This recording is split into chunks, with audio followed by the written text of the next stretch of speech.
Hi guys.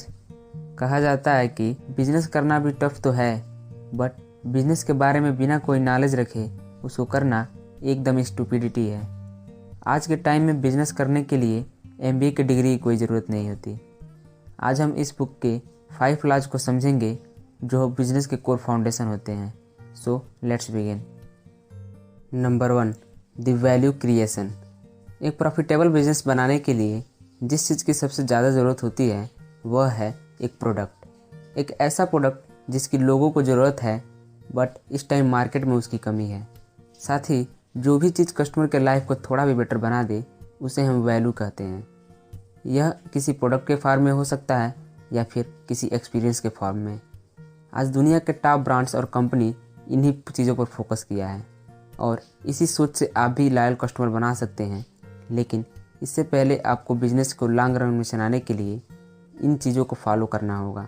Number 1, demand को समझकर product या सर्विस क्रिएट करके वैल्यू प्रोवाइड करना होगा।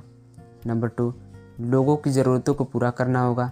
नंबर 3, अपने प्रोडक्ट या सर्विस को ऐसे दाम पर बेचना होगा जिसका कस्टमर देने के लिए तैयार हो जाएं। नंबर 4, एक ऐसा प्रोडक्ट बनाना होगा जो लोगों की एक्सपेक्टेशन को पूरा कर सके। अब फाउंडेशन नंबर 2 है मार्केटिंग। मार्केटिंग यानी प्रोडक्ट के लिए डिमांड क्रिएट करना, यानी लोगों को यह बताना कि उनके लिए प्रॉब्लम का जो सलूशन है वो आप दे रहे हैं। अगर सिंपल वे में बोले तो मार्केटिंग राइट कस्टमर का अटेंशन अपनी ओर खींचना और प्रोडक्ट खरीदने के लिए उसे इंटरेस्ट क्रिएट करना होता है। अब सवाल है कि मार्केटिंग किस तरह से किया जाता है। तो यहाँ मार्केटिंग के लिए 2 स्ट्रेटजी का यूज कर सकते हैं। पहला, मार्केटिंग राइट कस्टमर को अट्रैक्ट करने के लिए किया जाना चाहिए। जैसे मान लीजिए आप नॉन वेजिटेरियन डिशेस डिलीवर करना चाहते हैं, तो सबसे पहले आपको सोशल मीडिया में नॉन वेजिटेरियन कस्टमर को सर्च करना होगा। फिर उनको यह ऐड दिखाना होगा जिससे आपके प्रोडक्ट या सर्विस के बारे में वे अवेयर हो जाएं और वो आपसे सामान खरीद लें। दूसरा, आपका ऐड या फिर स्लोगन अट्रैक्टिव होना चाहिए जिससे आपका कस्टमर आपसे प्रोडक्ट या सर्विस लेने के लिए मजबूर हो जाए।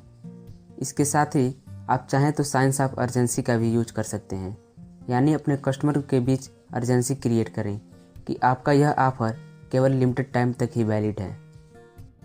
अब फाउंडेशन नंबर 3 है सेल्स। सेल्स बिजनेस का सबसे मेन हिस्सा होता है। चाहे आप अपने कस्टमर के लिए कितना भी वैल्यू क्यों ना क्रिएट कर दें या फिर अपने प्रोडक्ट की मार्केटिंग कितना भी यूनिक क्यों ना कर लें, जब तक आपके प्रोडक्ट की सेल नहीं होगी तब तक आप पैसा नहीं कमा पाएंगे, जिससे आप दोबारा मार्केटिंग भी नहीं कर पाएंगे और ना ही कोई वैल्यू क्रिएट कर पाएंगे। इसलिए अपने प्रोडक्ट की सेल्स बढ़ाने के लिए सबसे पहले आपको अपने कस्टमर को उस प्राइस रेंज पर एक ऐसा एक्सपीरियंस देना होगा जो आपका कंपटीटर नहीं दे पा रहा है। इसके साथ ही आप डिमांडिंग एडमिशन का यूज कर सकते हैं, यानी सारी कमियों को साफ साफ बता दें। एग्जाम्पल, एक बार राइटर न्यूयॉर्क के पहाड़ी इलाकों में अपने लिए घर रेंट पर लेना चाहते थे। उस समय उनके ज़मींदार ने इस प्रिंसिपल का यूज किया और उन्हें सारे खतरे जैसे लैंडस्लाइड, जंगली जानवरों के बारे में साफ साफ बता दिया, जिससे राइटर भी कहीं ना कहीं कन्वीनियंस हो गए और फाइनली उन्होंने वह घर रेंट पर ले लिया। Number 4, value delivery. Value delivery का मतलब है कस्टमर ने जितने पैसे दिए हैं उसके बराबर या उससे ज़्यादा वैल्यू प्रोवाइड करना। लेकिन कुछ कंपनीज केवल पैसे कमाने के इरादे से आती हैं और कस्टमर से स्कैम करती हैं, जो कि एक बिल्कुल भी अच्छी बात नहीं है। अगर आप किसी कस्टमर को बेटर सर्विस या एक्सपीरियंस प्रोवाइड करेंगे तो वह खुद ही आपका लॉयल कस्टमर बन जाएगा और आपके बिजनेस को भी प्रमोट करेगा। एग्जाम्पल, आपने जयपोज के बारे में सुना होगा। अगर नहीं सुना तो वह एक ऑनलाइन शू स्टोर है जिसको अमेजोन ने 2009 में $1.2 बिलियन में ख़रीद लिया था। एक्चुअली जयपोज केवल लोगों को फ्री शिपिंग सर्विस प्रोवाइड करता था और साथ ही अगर उनका मन बदल जाए तो वो बिना किसी सवाल किए जूते रिटर्न कर सकते थे, जिसके कारण ज़्यादा से ज़्यादा लोग उनसे जूते खरीदने लगे।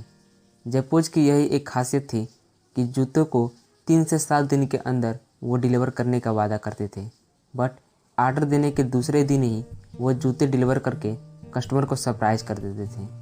जयपोज को अच्छे से पता था कि अच्छी रेपुटेशन बिल्ड करने के लिए कस्टमर को समय से पहले और बेटर क्वालिटी में प्रोडक्ट डिलीवर करने होंगे। हालांकि लोगों को अपना लॉयल कस्टमर बनाने के लिए उन्हें काफ़ी दिक्कतें आती थी, लेकिन याद रहे ज़्यादातर प्रॉफिट हमें केवल लॉयल कस्टमर से ही होता है, क्योंकि मैक्सिमम टाइम हमारे लॉयल कस्टमर ही हमसे दोबारा सामान खरीदते हैं। नंबर 5 और लास्ट है फाइनेंस। जब भी लोग फाइनेंस शब्द सुनते हैं तो उनके दिमाग में बड़े से बड़े बोरिंग चार्ट, स्प्रेडशीट और कभी ख़त्म ना होने वाले नंबर याद आने लगते हैं। लेकिन अगर आप सिर्फ ज़रूरी बातों पर फोकस करें तो फाइनेंस का समझना बहुत ही सिंपल होता है।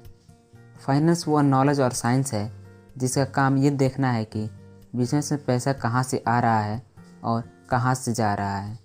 इसके बाद ये डिसाइड करना कि कितना पैसा किस सेक्टर में लगाना है, और फिर देखना और समझना कि आप जिस प्रकार पैसे को मैनेज कर रहे हैं क्या वो आपका पसंदीदा रिजल्ट दे रहा है या फिर नहीं, या यूँ कहें तो आपका बिजनेस एक प्रॉफिटेबल बिजनेस है या फिर नहीं।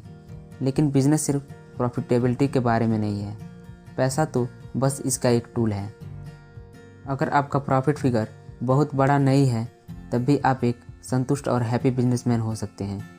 अगर आप बस केवल कस्टमर को बेटर सर्विस प्रोवाइड करें तो आपका बिजनेस खुद ब खुद प्रॉफिटेबल हो।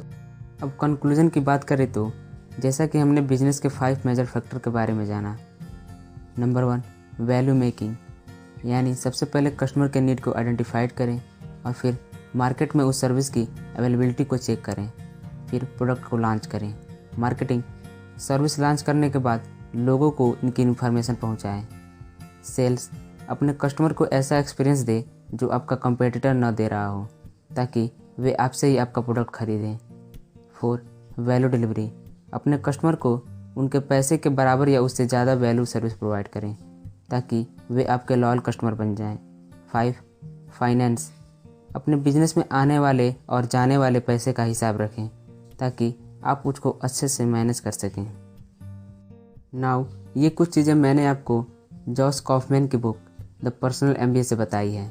अगर आप इस बुक को ख़रीदना चाहते हैं या फिर कोई भी 2 ऑडियो बुक फ्री में लेना चाहते हैं तो आप डिस्क्रिप्शन में दिए गए लिंक से जाकर ले सकते हैं, या फिर ऐसे ही बिना बुक्स पढ़े बुक्स की नॉलेज को फ्री में सीखना चाहते हैं, वो भी एनिमेटेड वीडियोज़ के थ्रू, तो इस चैनल को सब्सक्राइब करके नोटिफिकेशन ज़रूर ऑन कर लें। लाइक कीजिए अगर ये बातें आपको काम की लगी। इस वीडियो को शेयर कीजिए अपने फ्रेंड्स एंड फैमिली के साथ। अगर आपके पास कोई आइडिया या सजेशन हो तो आप हमें कमेंट ज़रूर करें। सो तब तक के लिए keep watching, keep learning and keep improving. Bye.